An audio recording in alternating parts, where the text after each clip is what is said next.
So let me start off our description here with a very high-level overview. So before I dig into the details of prepping this thing, just a quick 5-step basic process as to what I'm going to do, and then we'll go through it in a little bit more detail. So the first thing is to actually gather our resources. This is what I've just been talking about. So you would require a 3D model, which again, we're not going to be creating today. That's just in Blender, or if you get your model from elsewhere. What we're going to be focusing on is just the prep work for that model. And then the 2D image as well.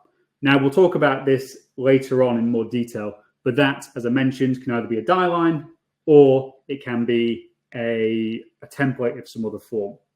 It's also worth me saying that you don't just need one template if that's not suitable. So you don't have to have just one image which you link to the entirety of your 3D model. You can have it so there's multiple different pages of canvas which have multiple images which can be mapped to different areas of your 3D model. And again, it's very model and product specific as to how you might utilize those. Step 2, again, which we'll see a bit later on, is linking that 2D image and the 3D model. So to do this, we add them to the same Blender file. So again, we're staying out of Infigo at this particular stage. We are just using Blender. We get the 3D model, we get the 2D model, both inside our Blender file. And then what we're essentially doing is defining a material to our 3D model. And we're using the 2D template as the visual appearance of that material. And what it basically means is that we're laying one of them over the other. And as you can see on the image on the left-hand side here, what that will give you initially is just a big mishmash of it trying to transpose that entire 2D model onto the 3D model. It's our job to figure out which bit relates to which and map them together.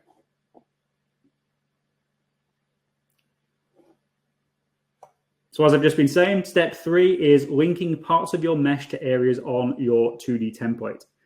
Now, in a lot of the models I demonstrated there, the entirety of that 3D model mesh will be mapped to the 2D model. And what it basically means is that you can add resources to anywhere on that canvas, anywhere on that die line, and it will show on the 3D model. This is the best way to do it. That means you've got the most versatility. What we're going to do in our example is just map particular areas just to keep it nice and simple. And what it means as a result is we can keep the model in MegaEdit really locked down so that we're controlling what our customers are able to put on. So we keep it within the confines of what we want them to do. Step 4 is to actually configure the MegaEdit product for using in our 3D model. So I'm talking about more of the back-end side of things here. It's actually very, very easy to do this. So what we're essentially doing is once we've set up the Blender file, we're exporting a JSON file from Blender that we'll see a bit later on. And then there's a couple of lines of code that we need to change. And then we put that JSON file into our Infigo storefront. We've got a little bit of config for our 3D preview, which again, you need to modify 1 or 2 lines of it to make it compatible. Paste that into your MegaEdit product. And beyond actually doing your usual MegaEdit configuration, so canvas specification, stock specification, output type specification, that's really all that you need to do. So the actual specification of the 3D preview in MegaEdit's side of things isn't too bad at all. Most of the prep, as I've mentioned, is in Blender. And then finally, step 5 is the setup of the MegaEdit editor experience. Now, this is where that versatility comes in. So we've seen loads of different examples of the different ways you can set this up. But you're just basically making it a nice experience for your customers. And how you do that will depend on your particular product.